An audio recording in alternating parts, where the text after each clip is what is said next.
Senator Rand Paul has just joined the program. Senator, welcome back to the show. Good morning, Peter. Glad to be with you. Hey, and before we talk, I got to congratulate you. I just read that Time Magazine named you one of the most 100 influential people in the world. Boy, I don't know what's up with that, but no, we're excited about that. In fact, I'll be in New York at a dinner next week for this. Yeah, I don't know if you ever thought that would be the case, but let's hope that you can be one of the most influential people on Capitol Hill. Yeah. Influence with the people or influence with the politicians is sometimes a different story.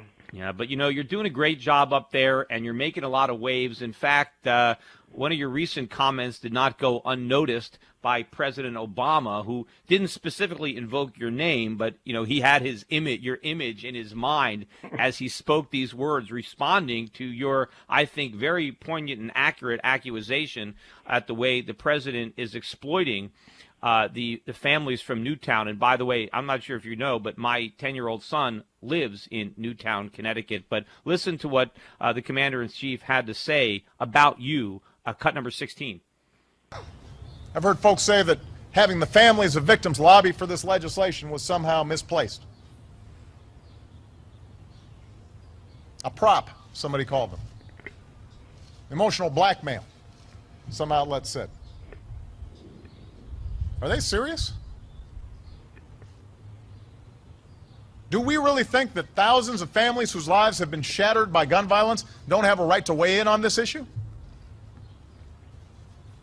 Do we think their emotions, their loss, is not relevant to this debate?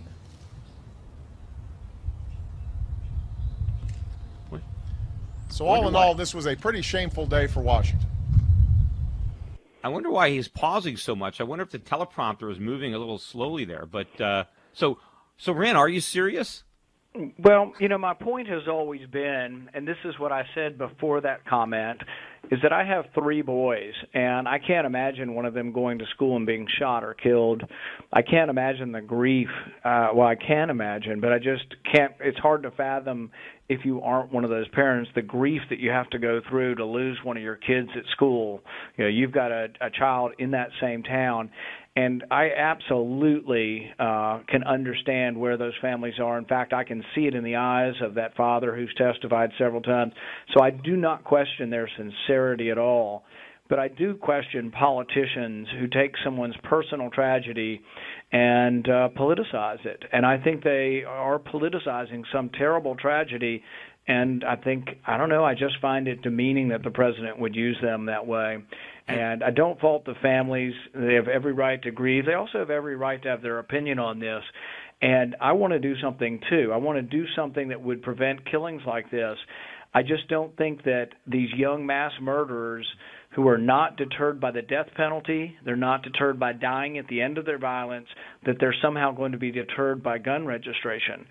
I think the thing that might deter them is if Connecticut announced that, guess what, we are no longer having gun-free zones at schools, that any school that wants to can have concealed carry for teachers, for principals, and that some of our schools will also have security guards. I think if you announce that, that would be a deterrence, and you wouldn't get these kids showing up at schools. Yeah, the whole idea, though, they want to create the idea that if you vote against the gun control, that somehow you don't empathize or sympathize with these families, that you're simply rubbing salt in their open wounds. And I know for a fact that there are plenty of residents of Newtown, including some who lost loved ones, who oppose gun control. Right. Well, the bottom line is if you do oppose it, you don't want to be paraded out there either. There are a lot of people who don't want to be paraded out there because they want time to grieve over the loss of their loved ones. And I just think that it's wrong to take those emotions and that sadness and politicize it. And every ounce of my body has sympathy for them as a parent. And like I say, I think it's a grief that's hard to probably overcome when you lose one of your kids. But at the same time, we should we have to try to do things that would actually help. And I think that several states, I was on the radio in Tennessee this morning, they tell me in Tennessee they are changing some of the laws on gun-free zones and allowing there to be teachers with concealed carry. They're setting up courses for teachers. They're setting up, an apparatus for having more security guards or retired policemen to be part of a security guard system. And it's unfortunate that it comes to that, but I don't know how else we would stop this. Yeah, that would actually work, but that does not fit into the narrative of the left on banning guns. And in fact, I just read a statistic earlier in the show, that applies to Washington, D.C., about the proliferation of gun homicides among African-American teenagers in Washington, D.C., where it's 20 times the national average, but it is illegal for teenagers to buy guns. Illegal. There's not a background check. It's not about, registration. It's flat out illegal, yet it doesn't stop them from buying them and murdering people at 20 times the national average. The other thing to realize is that 90% of crime, or nearly 90% of crime, is committed by people who steal the weapon that they commit the crime with. The crime at Newtown was committed by guns that were stolen. And so we have to realize that the good people obey gun laws, and you can make really strict gun laws, but then the good people who want guns for hunting, self-defense, sport, shooting, they will have to pay higher prices, higher taxes, and have more paperwork to go through on this. But the bad people, the ones who commit the crime, they're not deterred by laws, because they're not even deterred by the death penalty. They're not deterred by life in prison. They're not deterred by dying at the end of their shooting spree. So is gun registration going to deter mass murderers?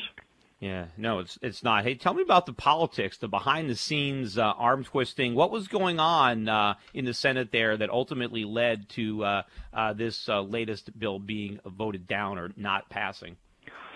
Well, I think that all of the groups and all of the people who've written and called their senators made a big difference. And, I went to a Freedom to Fish rally about a separate issue on fishing near dams in Kentucky, and 300 fishermen showed up. But guess what? They were also insistent that we not infringe on their Second Amendment rights either. So I would like people to know who are listening to you that calling, particularly big issues like this, if you call and write and email your legislator, it does make a difference. And also go to their meetings when they come to your district and let them know how you feel. Yeah, I mean, do you see this as the first of many potential future defeats for the president, or is it maybe an aberration? We'll see. I'm not positive exactly where we're going on this. The other problems that face us, and the biggest problems really that face the country, are, managing this enormous debt and trying to get a control on it. And I think we're at loggerheads on that because the president still wants to raise taxes another $1 trillion, which I think would cripple the economy, and he just doesn't get it. And really, in our history, the only things that have really ever worked as a stimulus that government does is reducing tax rates and leaving more money in the private economy. Just finishing up a book on Coolidge by Amity Shlaes, and in there she really talks about how they kept lowering the top rate, letting the rich keep more of their income, and it was a dramatic stimulus, and the economy boomed under lower tax rates. Yeah, well, that's what got the country going after the Second World War. It was the fact that the government stopped spending money, and there was more money in the private sector, which, by the way, enabled us to pay down a lot of that debt that we accumulated to fight the war. What is the status of your budget? I know you've got your own budget proposal there. That's certainly a much better than anything else that's floating around up there on the Hill. Is it getting any traction? Are you getting any more converts? Well, we last year introduced a constitutional amendment to balance the budget, and every Republican voted for that. In that amendment, it says that you have to balance the budget within 5 years. Well, that's what my budget does. I had the only budget this year introduced on the Senate side that would balance the budget in 5 years, consistent with the balanced budget amendment, and we got 18 votes. Last year I got 16, so I'm moving on up. We just got to keep working. We didn't get any Democrats to support balancing the budget, and in fact the president's budget never balances. The Senate Democrat budget never balances. So we keep pushing them, and I think ultimately people have to realize that it is not an extreme position to say we should only spend what money comes in. Yeah, the problem for me is how many Republican senators are there? We have 45, and we got 18. A little less than half of them voted to balance the budget in 5 years. Well, why don't they all? Because I'm sure every one of those Republican senators, when they go back and campaign for re-election, are going to say they're for a balanced budget. Yet they have the opportunity to sign on to one, and they refuse to do it. Why? Many people are for balancing the budget in the abstract until they have to look at the cuts they would actually have to make. And if some of those cuts include projects in their state, they become wary of the parochial special interests who want those projects. And it isn't easy. I mean, we do have to cut significant amounts of government. We eliminate certain departments. We eliminate the Department of Education, send it back to the states. We eliminate most of the Department of Energy and send that back to the marketplace. We eliminate most of the Department of Commerce, which is a bunch of corporate welfare. And to do this, it would be dramatic changes. But I think the economic stimulus that would come from reducing what government takes out of the economy would be enormous. We have a flat income tax of 17% corporate and personal with very few deductions, and that would leave $600 billion in the marketplace, which I think would be an enormous boon and would create tens of millions of jobs. Yeah, I don't know how anybody can call themselves a Republican and oppose your plan. In fact, if you really are one of the most 100 influential men in the world, and I think you're the only, I don't know, maybe you're the only senator to make that list, which means you're the most influential senator in Washington, you've got to get those other guys on board to stand behind your budget. I mean, how can my audience help make that happen? Call, write, talk to, show up at meetings, and then ultimately maybe run for some office. And so there are a lot of ways we can. I think we're winning the war in many facets. If you go into economic departments around the country, you're finding that most of them are for free trade. Most of them believe that the best efficient distribution of goods comes from a marketplace, not from a government. The ideas of the Austrian economists as well as the Friedmanites really permeates a lot of colleges now. And so I think we're winning the battle in some ways. I just hope that the country hangs on long enough. And I am worried about crisis formation. I'm worried about, when interest rates are no longer controllable by the Federal Reserve, and when you get 5 or 10, and I know you've talked about this, what happens to the burden of debt if you have 5 or 10% interest rates? It probably would be unmanageable. Yeah, that crisis is coming. Hey, by the way, I read an article recently where both your father and myself were listed as 5 of the biggest losers in the country from the decline in the price of gold. Somehow they're trying to use the decline in gold as a way to discredit people who believe in sound money and limited government. Are you buying any gold on this pullback? Well, here's the thing is that even with the decline, I have a certain percentage of my, retirement money that I've been saving for 20 years that I have in gold mutual funds, and they've doubled and tripled in the last 10 years. So a little bit of pullback. Gold is still probably the best investment of the last decade, I would guess. Yeah, and I think it's interesting how they wait for one little pullback over 12 years, and somehow it discredits everything we've been saying over that period of time. Meanwhile, our critics, somehow they're validated, even though they're the ones that have been wrong. Hey, Senator Paul, I really appreciate the time that you shared with us today, and I really appreciate even more the excellent work that you're doing in the U.S. Senate. Everybody, we got a quick break coming up. We'll be back. We got one final segment after this.